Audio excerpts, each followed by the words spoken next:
Hi there. Welcome to Melted Stone, the spot for stories that grab you and won't let you go.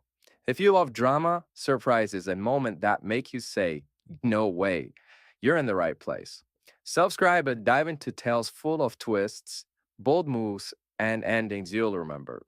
This is Melted Stone. Hit the bell and let's get the story rolling. 23 years, and this is the closest I've ever come to die. The concrete slab missed Declan Morrissey's skull by 3 inches, 23 years as a structural engineer, and this was his closest brush with death. The irony wasn't lost. He'd signed off on this tunnel's safety inspection 6 months ago.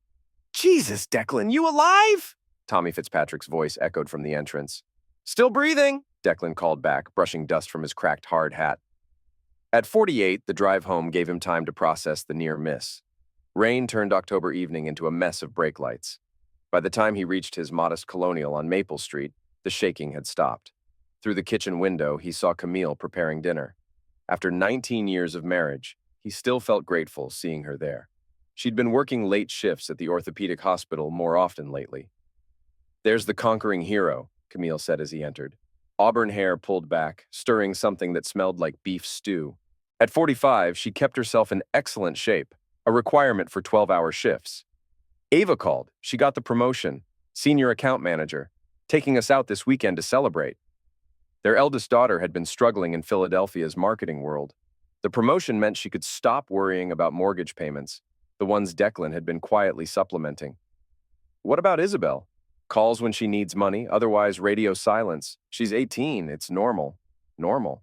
Their family's unofficial motto, normal mortgage, normal tuition, normal marriage. Declan had built his life around being reliable. I almost got crushed by a concrete slab today. Camille paused, spoon halfway to her mouth. What? Tunnel inspection, section collapse. Missed me by inches. Makes you think about mortality.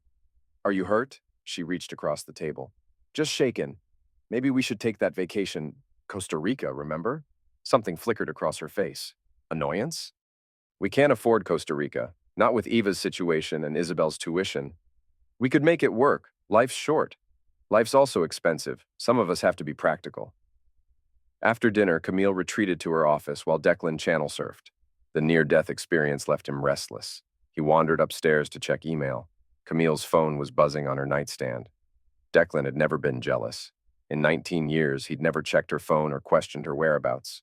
Trust was their foundation, but the insistent buzzing made him glance over.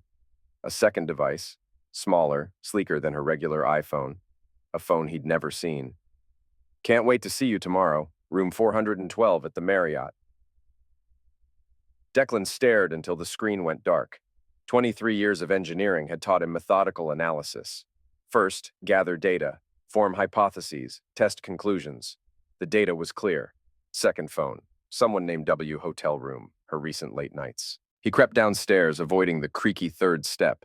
Camille's office door was closed, soft typing sounds within. Her purse sat on the kitchen counter. Inside, regular phone, wallet, keys. Nothing unusual. Then his fingers found something else. A hotel receipt tucked in the side pocket. The Marriott downtown. 3 nights ago. Room 412. Declan photographed the receipt, replaced it carefully.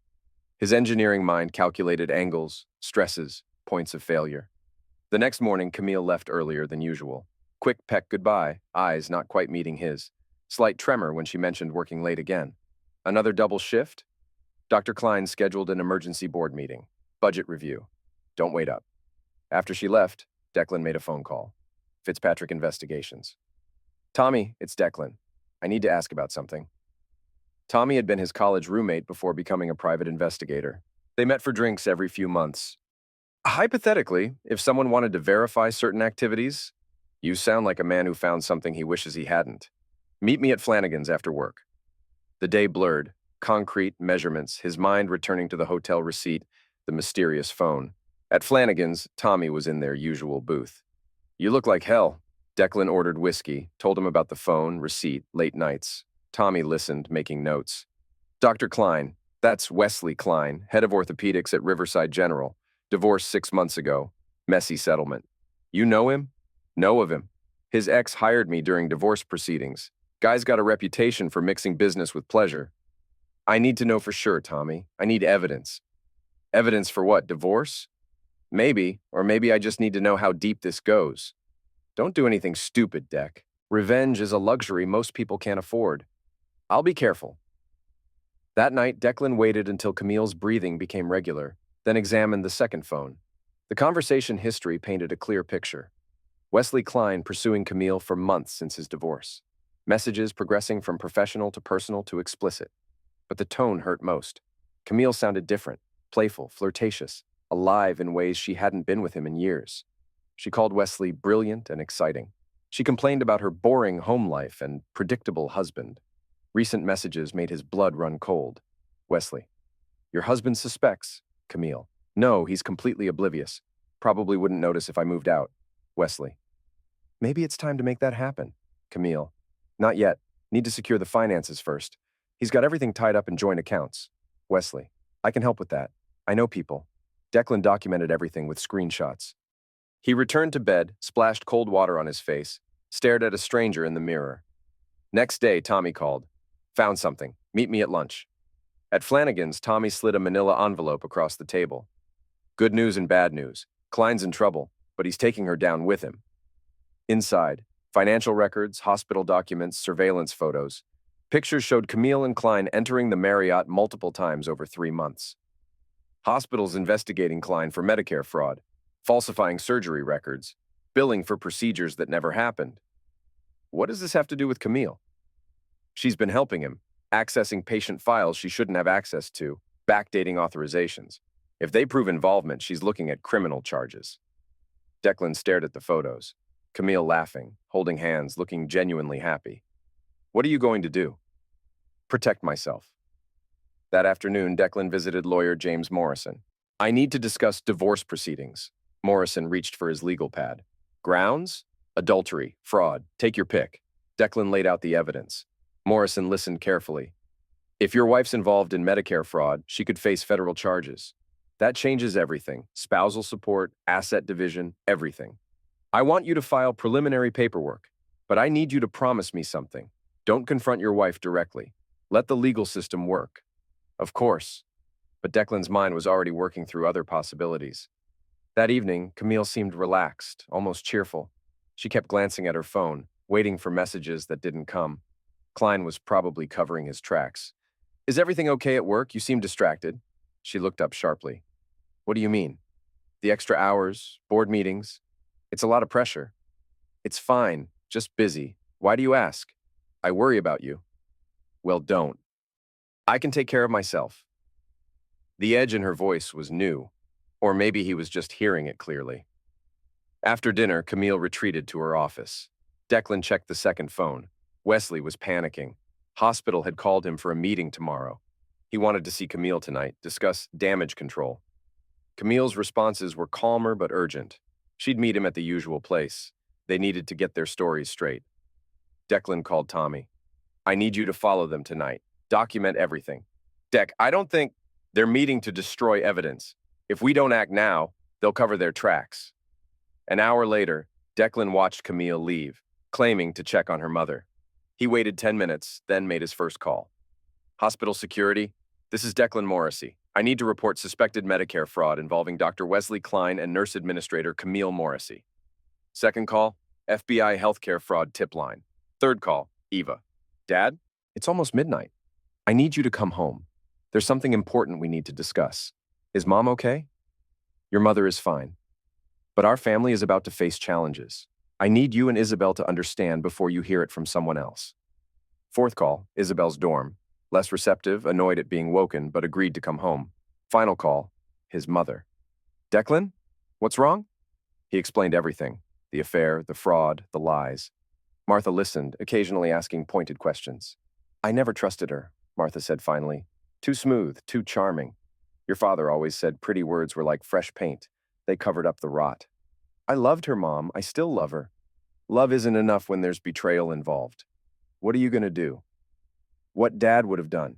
Fight for what's right. Don't let her take the girls from you. They're going to be confused, angry. But blood is thicker than water. Camille returned at 2 a.m., slipping in quietly. How's your mother? He asked. She's fine. Just needed help with her computer. At midnight? She's a night owl. Camille's mother went to bed at 9 every night, but Declan didn't challenge the lie. Next morning brought gray skies and first frost. Camille seemed relaxed as she dressed for work. I might be late again. The Klein situation is getting complicated. I'm sure it is. Something in his tone made her look sharply. What's that supposed to mean? Just that workplace complications tend to get messy. After she left, Declan drove to the hospital. Security director was waiting with legal counsel and an FBI agent. Mr. Morrissey, we understand you have information about fraudulent billing practices. For 3 hours, Declan laid out everything. Unauthorized access, falsified codes, systematic fraud. He provided phone records, financial documents, surveillance photos. This is substantial evidence, the counsel said. We'll need to act quickly. What happens now? Search warrants, the FBI agent said. Probably arrests within the week. There's something else. They meet regularly to coordinate. Hotel room 412 at the downtown Marriott. Tonight, probably around 8. We'll have surveillance in place. Declan drove home to wait for his daughters. Ava arrived first, confidence replaced by worry. Dad, what's going on? He told them everything. Ava listened with growing horror.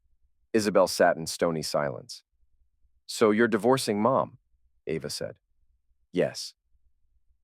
This is bullshit, Isabel said suddenly. You're destroying our family because you're jealous. I'm not destroying anything. Your mother did that when she chose to lie and steal and cheat.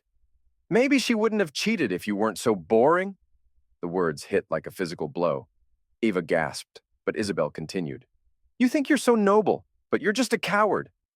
Mom deserves better than spending her life with someone who can't even afford to take her on vacation. Isabel, stop, Ava said. No, Dad, you're pathetic. You sit there with your spreadsheets and boring job, and you wonder why Mom looked for excitement elsewhere. You drove her away, I see. And now you're trying to destroy her career because you can't handle that she found someone better. Someone better. Someone who steals from sick people. You don't know what really happened. I have documented proof. Then you're sick for spying on your own wife. Eva tried to intervene, but Isabel was unleashed. You know what? I'm glad Mom found someone who appreciates her. She's been miserable with you for years. We all saw it. We? Mom, me, Eva, even Grandma Martha. We all talked about how you were holding her back, how she deserved better. Grandma even suggested Mom should look for someone who could make her happy. The world shifted. Grandma Martha said that? She said marriage was about finding joy, not settling for security. She said Mom should experiment, see what else was out there. And what did you tell your mother?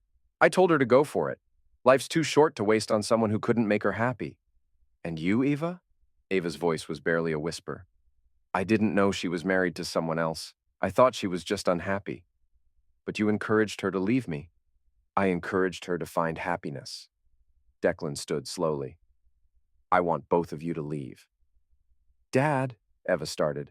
No, you've made your positions clear. You think I'm boring and pathetic. You encouraged your mother to find better. Now you can live with the consequences.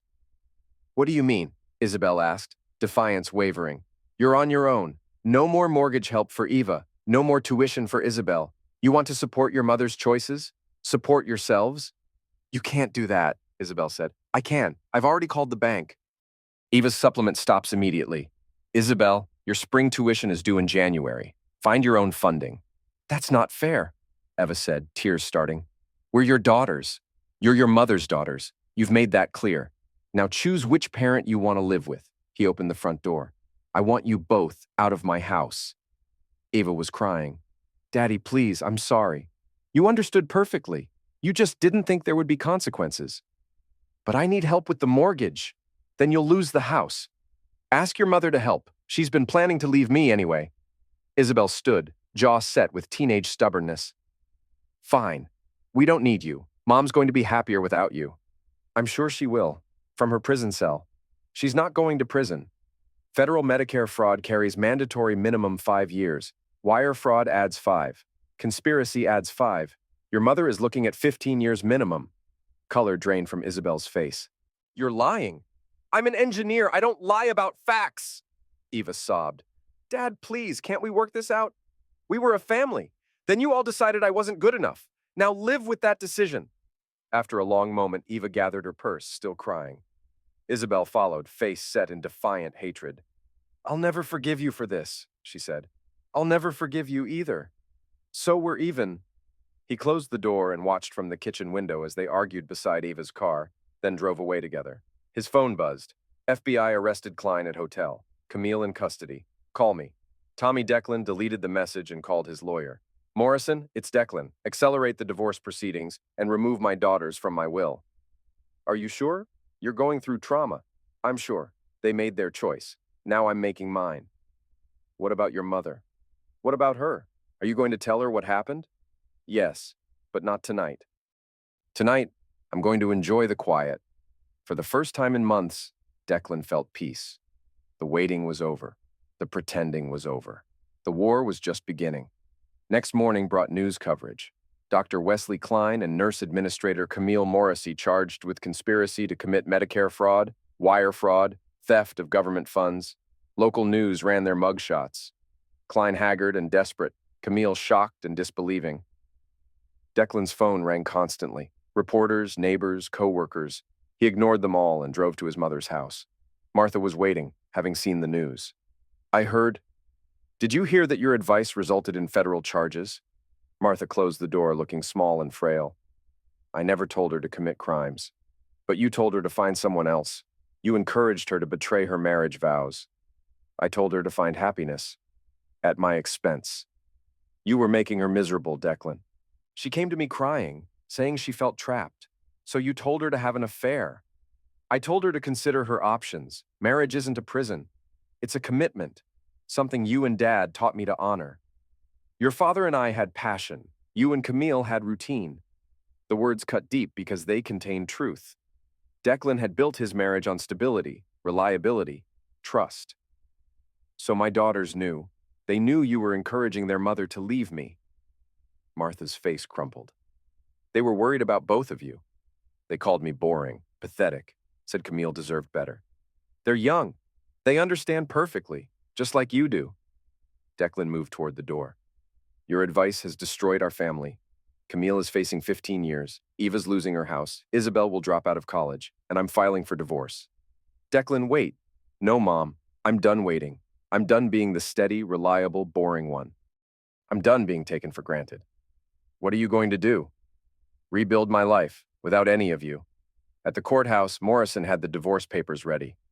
Given the criminal charges, this should be straightforward. You'll get the house, retirement accounts, everything. What about spousal support? Criminal conviction eliminates her claim to alimony. Declan signed the papers and walked into crisp autumn air. His phone buzzed with another call from Eva, but he sent it to voicemail. Instead, he drove to Tommy's office. You look like a man with a plan. I need more information about Wesley Klein. Guy's finished. Career over, medical license suspended, facing federal charges. What more do you want? I want to know how deep this goes. Who else was involved? You want revenge. I want justice. Same thing sometimes. Klein destroyed my marriage. He corrupted my wife. He stole from sick people. And he's probably going to plea bargain while Camille takes the fall. What do you want me to find? Everything. His finances, relationships, medical history, family connections, everything that could be used against him. That's expensive. I can afford it. I've got 19 years of savings and no family to spend it on. Tommy took the check. I'll have a full report by week's end.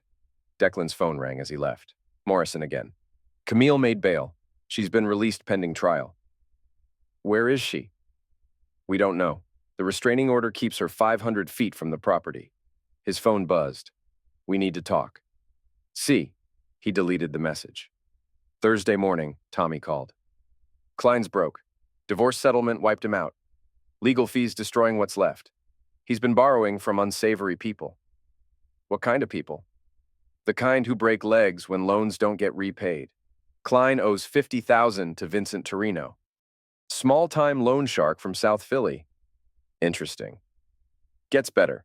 Klein's been selling prescription drugs, oxycodone mostly, using medical access to feed street dealers. How long? At least 2 years? Does Camille know? Hard to say, but some transactions were processed through the hospital billing system. If she was helping with Medicare fraud, she might have seen prescription irregularities. Drug dealing carried heavier penalties than fraud. There's something else. Klein's had 3 malpractice suits in 5 years. Hospital's been covering for him, settling out of court. What kind of malpractice? Botched surgeries. One patient died from complications after Klein operated while allegedly intoxicated. Family got a big settlement. Klein got a slap on the wrist. Wesley Klein wasn't just a homewrecker and thief. He was a killer protected by the system. I want copies of everything. What are you planning? I'm planning to make sure justice gets served. That evening, Declan made a series of calls. First, DEA Prescription Drug Abuse Hotline. Second, State Medical Board. Third, Vincent Torino's Social Club in South Philadelphia. Yeah? I have information about Dr. Wesley Klein. Who is this? Someone who thinks Klein needs to face his responsibilities. Long pause. What kind of information? The kind that might help you collect your money. Klein's hiding assets. I know where they are. You wearing a wire? I'm a structural engineer, not a cop. I just want Klein to pay for what he's done. Meet me tomorrow, Tony's Bar on Pass Yunk, 9 o'clock. How will I know you? I'll know you. At 9 o'clock, Declan walked into Tony's Bar. Vincent Torino was exactly what he'd expected. Short, thick, wearing a tracksuit. You the engineer? That's me. What do you know about Klein? Declan laid out Klein's financial situation. Divorce settlement, hidden accounts, property transfers designed to shield assets. Torino listened carefully. Why are you telling me this? Klein destroyed my family. I want him to face consequences. Legal consequences ain't enough? Legal consequences don't cover pain and suffering. Torino smiled, showing damaged teeth. I like you, engineer. You got balls. Klein's gonna pay what he owes, one way or another. Over the weekend, news got worse for Klein and Camille. DEA raided Klein's apartment, found evidence of prescription drug trafficking. Additional federal charges filed, carrying mandatory minimums that would put both away for decades. Camille's lawyer called Morrison with a plea deal offer. She would testify against Klein for reduced charges.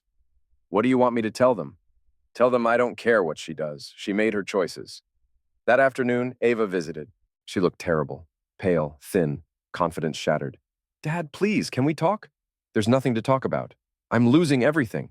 The bank's foreclosing. I might lose my job. I need help. You chose your side, Ava. You called me pathetic and boring. I was wrong. I'm sorry. Sorry doesn't pay your mortgage. Ava started crying. I don't have anyone else. You have your mother. Mom's in jail. She can't help anyone. Then you have Grandma Martha. She encouraged this whole situation. Grandma's broke too. Social Security barely covers her rent. Declan felt old instincts to protect and provide. But then he remembered Eva's words, her casual dismissal, her encouragement of her mother's betrayal. I'm sorry you're in this situation, but you helped create it. You encouraged your mother to destroy our family. But I'm your daughter. You're Camille's daughter. You chose her side. Ava's face crumpled. I'll do anything. Apologize publicly. Testify against Mom. Anything. Please don't abandon me. I'm not abandoning you. I'm letting you experience independence. Isn't that what you wanted? For your mother to be free from her boring husband? That's not what I meant. That's exactly what you meant. You just didn't think it would cost anything. Declan closed the door. Through the window, he watched Ava sob in her car, probably calling anyone who might help. His phone buzzed. Klein got beat up in jail. Broken ribs, concussion. Word is Vincent's people got to him. Tommy Declan deleted the message and poured a drink. Justice was being served. The following week brought the preliminary hearing. Declan attended, sitting in back, watching Camille shuffle in wearing orange jumpsuit and shackles. She looked older, smaller, defeated. When their eyes met, he saw desperation and pleading, but Declan felt nothing except cold satisfaction. The prosecutor laid out charges: Medicare fraud, wire fraud, prescription drug trafficking, conspiracy, money laundering. Evidence was overwhelming. Klein's lawyer argued for reduced bail, citing his client's medical condition after the assault. The judge was unsympathetic. Dr. Klein stands accused of stealing from sick people and dealing drugs. Bail denied. Camille's lawyer emphasized her cooperation and first-time offender status. The judge set bail at $500,000, money that didn't exist. As defendants were led away, Camille turned to look at Declan one more time. Her mouth formed, "Please," but he stared back with empty eyes. Outside, reporters tried to interview him. Declan ignored their questions. The story was simple.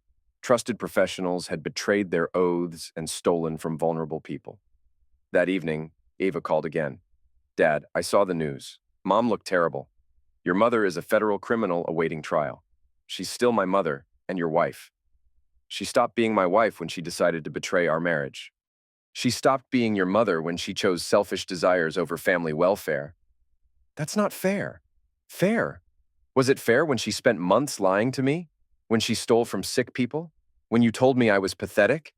I didn't mean you meant every word, just like your mother meant every lie, just like Grandma Martha meant every word of encouragement she gave to your mother's affair. We're your family. No, Ava, you were my family. Now you're strangers who share my last name. He hung up and blocked her number. Weeks passed quietly. Declan returned to normal routine: work, home, solitary dinners, peaceful evenings without drama or lies. He discovered he enjoyed the silence, the predictability, the absence of emotional manipulation. Tommy provided regular updates. Klein had been transferred to protective custody after a second assault, but his legal position was hopeless. Drug trafficking charges alone carried 20-year minimum. Camille's situation was slightly better. Cooperation with prosecution earned consideration for reduced sentence, but she was still looking at 5 to 7 years. More importantly, divorce proceedings moved smoothly. With Camille unable to contest and facing conviction, the court was prepared to grant Declan everything: house, savings, retirement accounts, even Camille's car and personal property. In December, 3 months after arrests, Declan received an unexpected visitor. Vincent Torino stood on his porch, wearing the same tracksuit and predatory smile. "Engineer, got a minute? What do you want?" "To thank you." Klein paid up, with interest. "I don't know what you're talking about." "Course you don't. But hypothetically, if someone provided information that helped collect a debt, that someone might be entitled to a finder's fee." Torino handed Declan an envelope. Hypothetically. Inside was $5,000 cash. "I can't accept this." "Sure you can. Think of it as compensation for services rendered. Or a Christmas bonus." Torino started to leave, then turned back. "You know, engineer, you got talent for this kind of work. If you ever get tired of inspecting tunnels, give me a call." Declan closed the door and stared at the money. It represented everything he'd never wanted to become: vengeful, calculating, willing to use violence by proxy. But it also represented justice served when the legal system moved too slowly. He put the money in his safe and tried not to think about what it meant. Christmas arrived without celebration. Declan spent the day alone, reading and watching old movies. Eva and Isabel had sent cards, awkward, desperate reconciliation attempts that went unanswered. His mother called, voice thin and uncertain. "Declan, it's Christmas." "I'm aware. Are you coming for dinner?" "No." "Son, this has gone on long enough. We're family. We make mistakes, but we forgive each other." "Some mistakes can't be forgiven. Some betrayals are too deep. I never meant for any of this to happen. But you did mean to encourage my wife to have an affair. You did mean to undermine my marriage. You did mean to turn my daughters against me." Martha was crying. "I thought she was unhappy. I thought she needed more excitement." She had excitement. She had love, security, loyalty, commitment. She had a family, but that wasn't enough. "What can I do to make this right?" "Nothing. Absolutely nothing." He hung up and turned off his phone. In January, plea bargains were finalized. Klein pled guilty to all charges for 25 years. He would be eligible for parole in 15, assuming he survived federal prison. Camille pled guilty to fraud and conspiracy for 7 years. She would likely serve 5 with good behavior. The divorce was finalized the same week. Declan walked out of the courthouse as a free man, legally and financially independent, tied to no one. That evening, he drove to the Riverside Tunnel where his ordeal had begun. The collapsed section had been repaired and reinforced. The tunnel was stronger now, more resistant to stresses that had caused original failure. Sometimes structures needed to collapse completely before they could be rebuilt properly. His phone buzzed. "Dad, it's Eva. I got your number from Uncle Mike. I'm sorry for everything. I know you probably won't read this, but losing you has been the worst part of this nightmare. I love you." Declan stared at the message. Part of him wanted to respond, to rebuild something from the wreckage. But a larger part remembered the casual cruelty, the entitled expectation that he would always be there to fix their problems. He deleted the message and drove home to his empty house. Spring arrived with new construction projects. Declan had settled into his routine: work, solitary dinners, evening walks, weekend projects. He'd lost 30 pounds and gained a sense of purpose he hadn't felt in years. Tommy stopped by with news. "Klein's dead. Found him in his cell this morning. Apparent self-destruction, bedsheet noose. Declan felt nothing except mild curiosity. Any note? Nothing official, but word is he couldn't handle 25 years inside. What about Camille? Still serving her time, model prisoner, could be out in 4 years. They sat on the back porch, watching sunset paint the sky orange and red. You ever regret it? The way things turned out? Regret what? Telling the truth? Refusing to be taken advantage of? Standing up for myself? Cutting off your family? They cut me off first. I just made it official. And if Eva or Isabel came tomorrow, genuinely sorry, wanting to rebuild, then they'd discover that some bridges, once burned, can't be rebuilt. Tommy nodded. You've changed, Deck. You're harder now. I'm more honest now. I spent 48 years being what other people wanted, steady, reliable, forgiving. It nearly destroyed me. And now? Now I'm what I choose to be, and I choose not to be anyone's safety net. As summer turned to fall, Declan received word that his mother had died. Heart attack, quick and painless. The funeral was small. Church friends, distant relatives, Ava and Isabel looking lost. Declan watched from across the cemetery, far enough to avoid conversation but close enough to pay respects. When the service ended, Ava started walking toward him, but he was already gone. Martha's will left everything to her granddaughters. House, savings, personal effects. It wasn't much, but it was something. Declan felt no resentment about being excluded. His mother had made her choice, just as he'd made his. 2 years after the arrests, Declan received a letter from Camille forwarded through Morrison's office. Declan, I know you probably won't read this, but I need to try. I've had 2 years to think about what I did to you, to us, to our family. There are no excuses. I was selfish, cruel, and stupid. I threw away 19 years of marriage for a few months of excitement. I know I destroyed everything. I know the girls blame me for losing you. I know I ruined their lives as much as I ruined ours. But I need you to know that I never stopped loving you, even when I was betraying you. Wesley is dead. I suppose you heard. He couldn't face the consequences of what we'd done. I think about that every day, how our selfishness led to so much destruction. I don't expect forgiveness. I don't deserve it. But I want you to know that I understand now what I had, what I threw away. You were the best man I ever knew, and I was too stupid to appreciate it. The girls ask about you sometimes. They're struggling but surviving. Eva lost her house but found a smaller apartment. Isabel finished college on loans and grants. They both regret what they said to you. They both love you. I'll be released next year. I don't know where I'll go or what I'll do. I just know that I'll spend the rest of my life regretting what I did to you. I love you. I always loved you. Camille Declan read the letter twice, then fed it into his paper shredder. Love without loyalty was just words. Regret without consequences was just sentiment.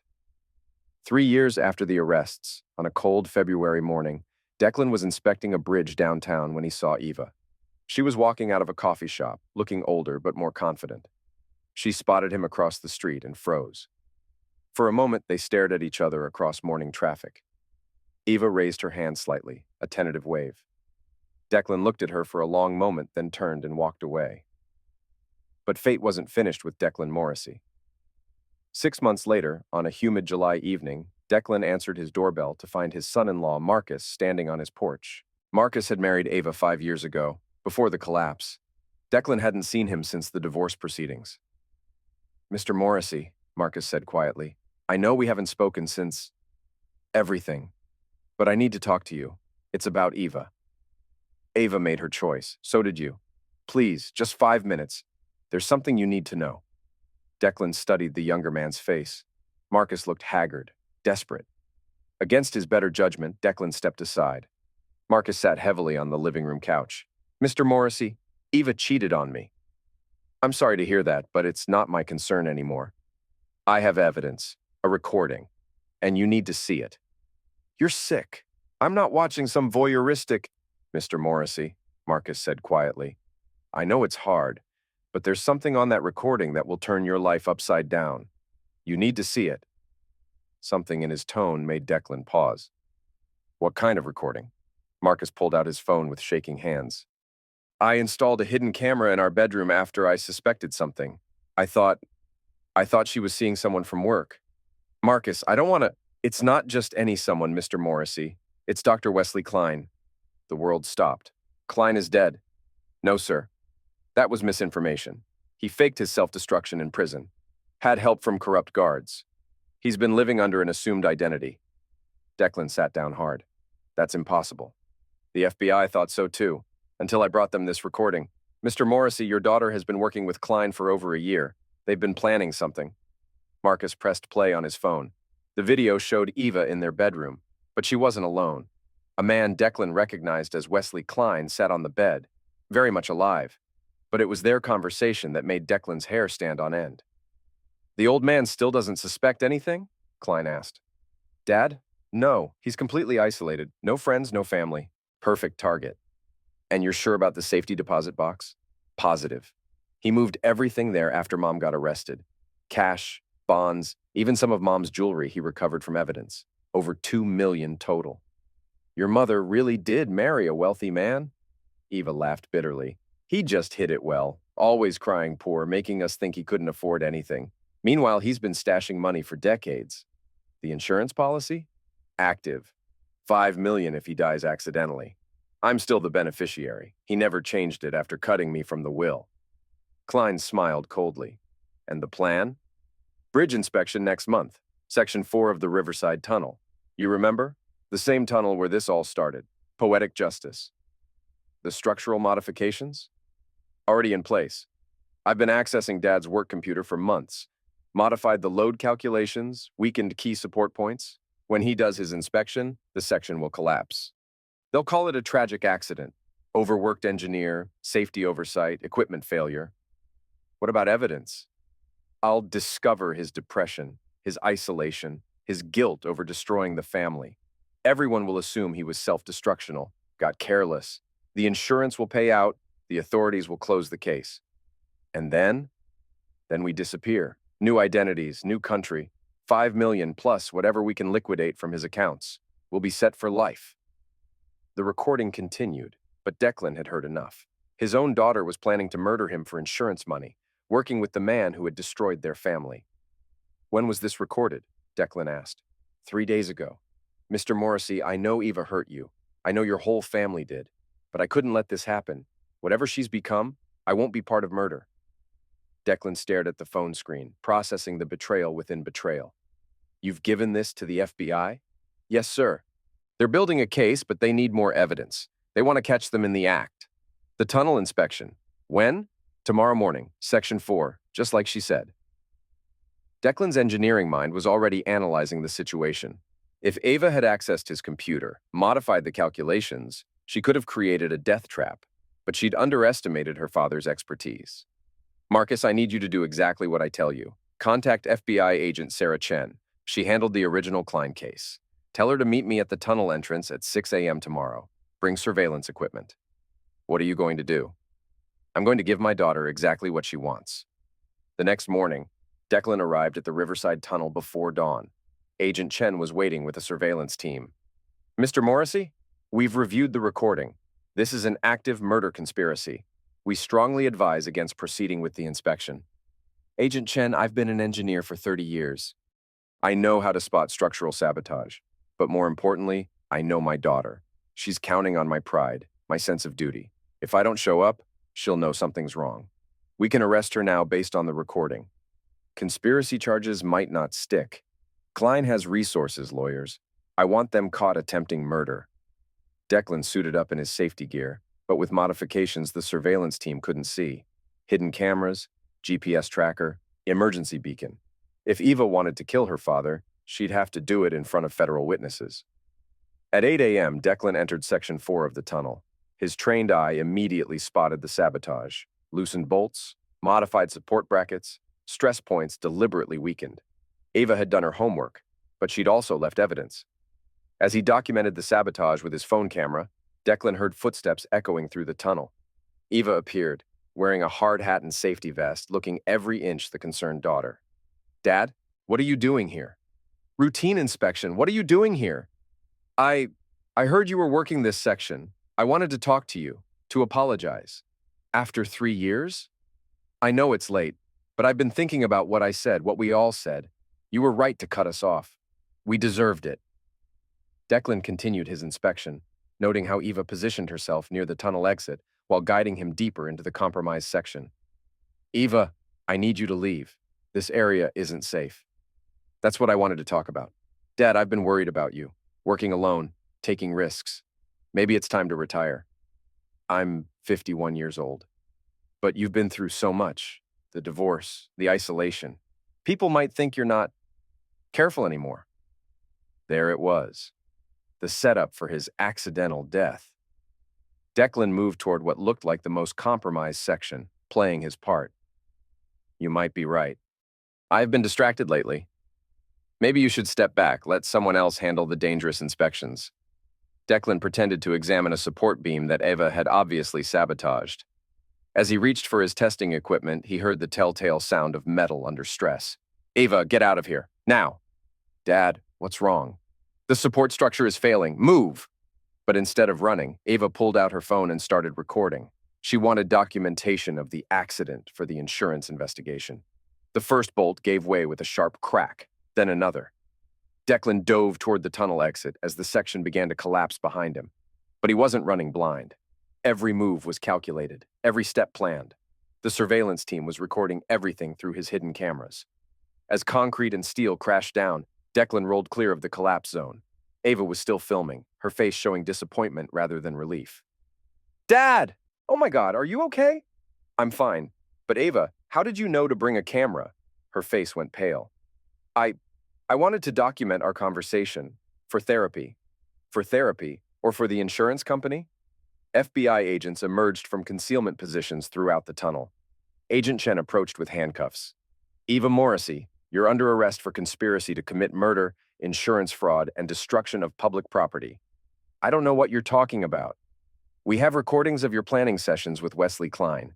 We have evidence of the structural sabotage, and we have video of you filming what you hoped would be your father's death.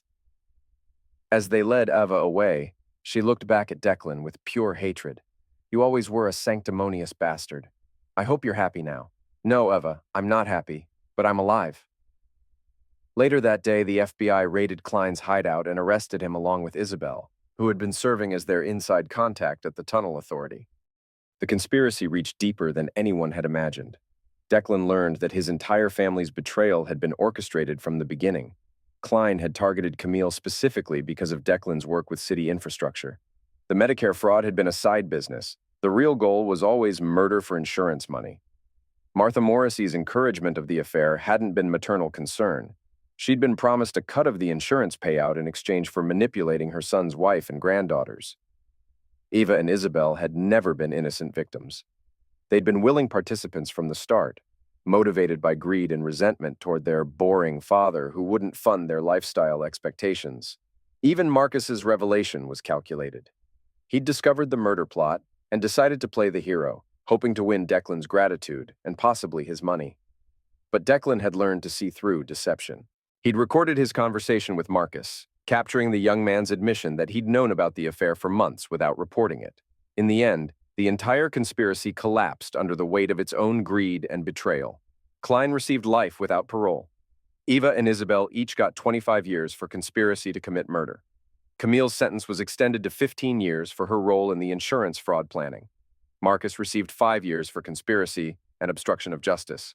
Declan kept the $5 million insurance policy, but donated it all to victims of Medicare fraud. He kept his engineering job, but moved to a different city, buying a small house near the ocean where he could walk on the beach every evening. Sometimes tourists would ask about the scars on his hands from the tunnel collapse, or why he lived alone in such a beautiful place. Declan would tell them he was a retired engineer who'd learned that some structures couldn't be repaired.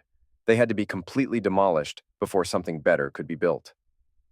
He never mentioned that he was talking about families as much as buildings.